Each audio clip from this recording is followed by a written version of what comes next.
Good morning, my magnificent ones. Sue Paulson here, your magnificence mentor.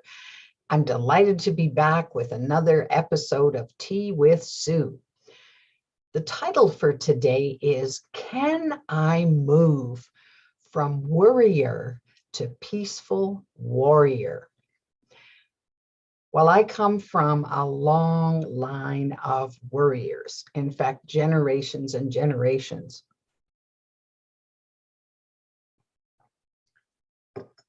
It starts small when I was young. So I didn't think I had a whole lot to worry about when I was little. It was worrying if I didn't respond to a call for dinner and I might get in trouble. So it, my worrying wasn't huge. I don't recall worrying. I just recalled learning and wondering and wandering around and exploring. So, but as I got a little older, so once I hit school, then it seemed as if there were quite a few things to worry about. Worry about not getting in trouble with the teacher, or worrying about whether I could find any friends at school and make friends, worrying about would I pass this test, or could I get my homework done, or would I get in trouble if I got I didn't get my homework done. All kinds of things to worry about. And then at each stage of my life, as I added on a different dimension or more responsibilities, or I was moving through certain things that I hadn't experienced before, it gave me a lot more things to worry about. So what is worry exactly?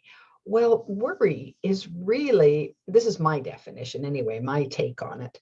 Worry is really a sense of pending doom that may never happen. So or maybe that's what leads us to worry, is that we have this inherent piece of our makeup that believes that disaster or doom or something bad is just around the corner.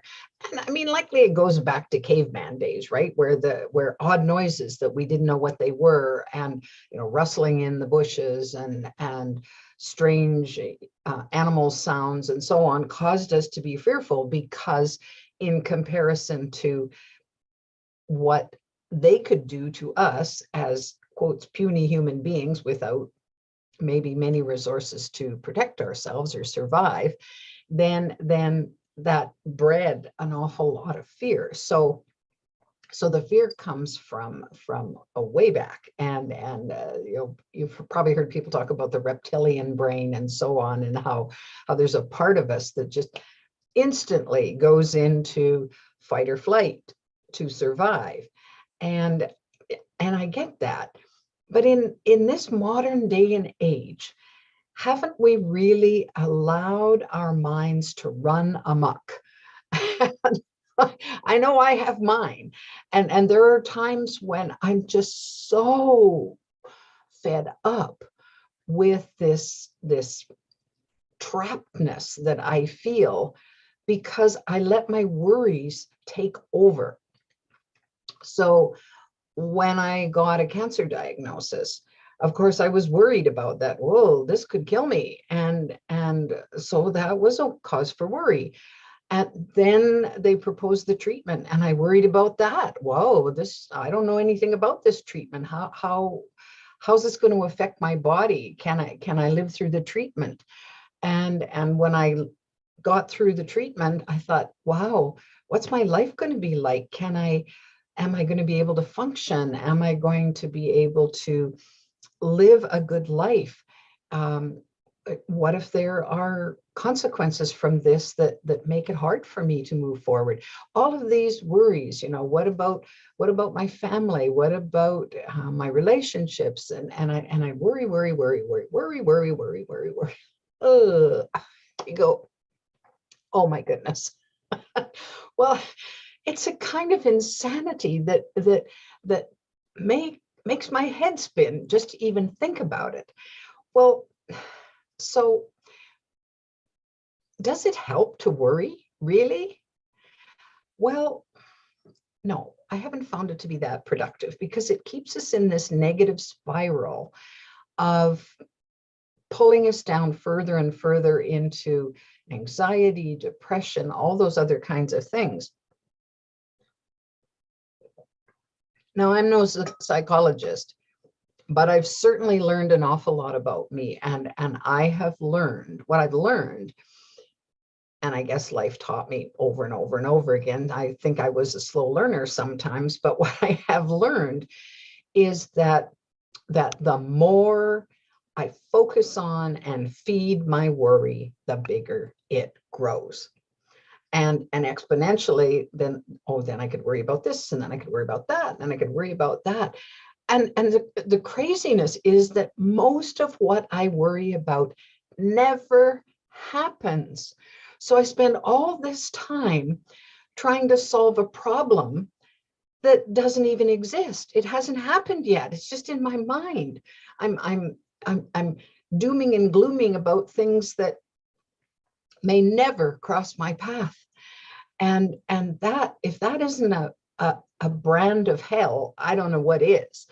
So I've spent a good deal of time sorting this out and saying, all right, what about worry? And what would happen if I didn't worry? How do I get out of that trap? Because it feels as if I'm thoroughly chained and bound by my worries and my fears and all of that just keeps my body in a high stress mode ongoing. So chronic stress just develops, and I don't even know how to get out of it if I allow it to just run away with me. So I guess the first question is, who's in control of our minds? Who's doing that? We are. Sad to say, nobody else is in control of my mind. I am, if I choose to be in control of my mind, right? Now, lots of other people's voices can insert themselves through programs and old beliefs and all of that kind of thing that help us believe that we have no control over what we're thinking. We have no control over that, and we have no control over our emotions. Well, I found out differently that I do have control.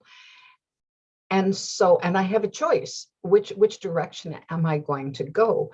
So when I think of where I want to go, so where I want to be, where I want to live from, as much as I possibly can, is a place that I call the peaceful warrior. Not the worrier, the warrior.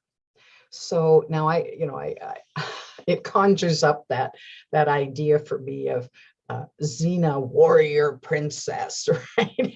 And there I am, strong and bold and ready to take on the challenges of the world. And I like that image, except I tend to be an extremely peaceful person. And so the idea of fighting doesn't resonate with me that well, except that I do find I'm in a battle most of the time with myself. Most of the time I'm battling me because I want out of this worry trap and into a more peaceful existence, into a heaven on earth that I've created that's distanced from this whole worriness, because I didn't notice that it served any of my relatives all that well. And as they got older, it seemed as if, for some of them, it seemed as if they were more and more anxious and more worried about more and more stuff at a time in their lives when you'd think, well, this is the time to be peaceful. This is a time to be contemplative. This is a time to hopefully just set all that aside. And so I'm going, well, I don't know how much power I have over events that come into my life, but I do know that I have a great deal of power, and so do you, for what you think about what comes into your life and how you deal with what's right in front of you, whether it's a known or an unknown. So one of my fallbacks or go-to positions is that I look at moving from a position of worry into a very simple step into curiosity, where instead of worrying, I'm wondering, I wonder what would happen if, or, well, I don't know about that. So I'm curious, how does that work? What happens when this falls into place with this or this, and so on. And just that switch into curiosity is an interesting mindset switch, because when I'm curious, I'm not on high alert. I'm relaxed. I'm curious and wondering and a little bit playful about, and when I find answers, I'm going, oh, I didn't know that. And it just sets up an ease in my body that's not there when I'm worrying. So if you're wondering, for example, oh, I wonder if that person, I wonder what that person thinks about me. Now, of course, I know I've spent a good deal of my life worrying about, oh, how are people going to react when I think this, do this, say this, whatever. And oh, what will people say? What will people think?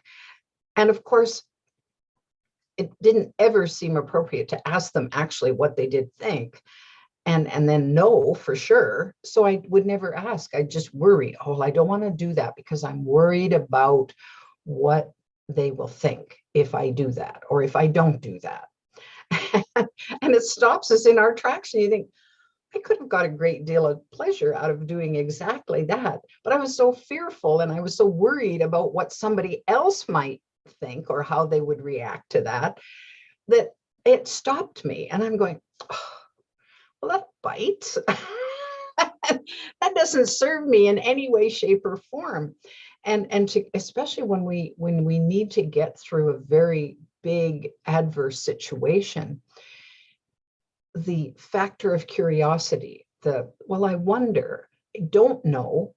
So let's find out. Let's ask the questions. Let's move forward with what we need to know. And this is where the warrior part, which I see as the action part, kicks in, where we say, well, I don't know, and I want to know, and I think it would help me, so I'll find out.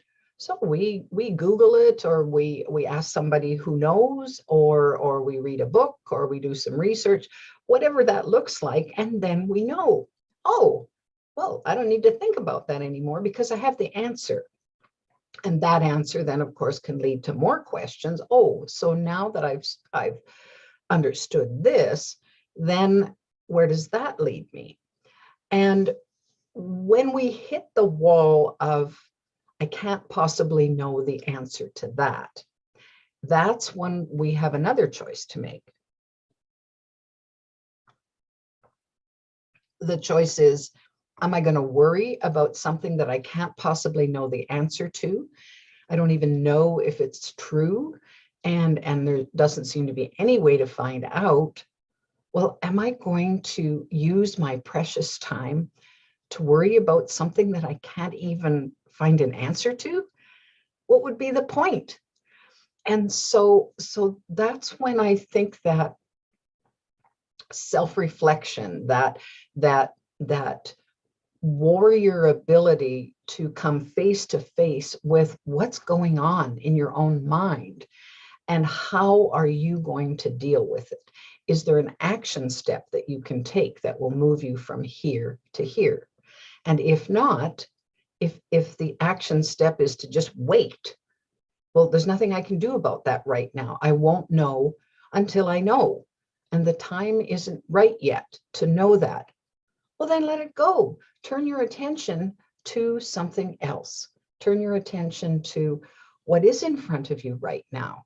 And of course, that brings up the whole concept of living in the moment and being present to what's going on right now.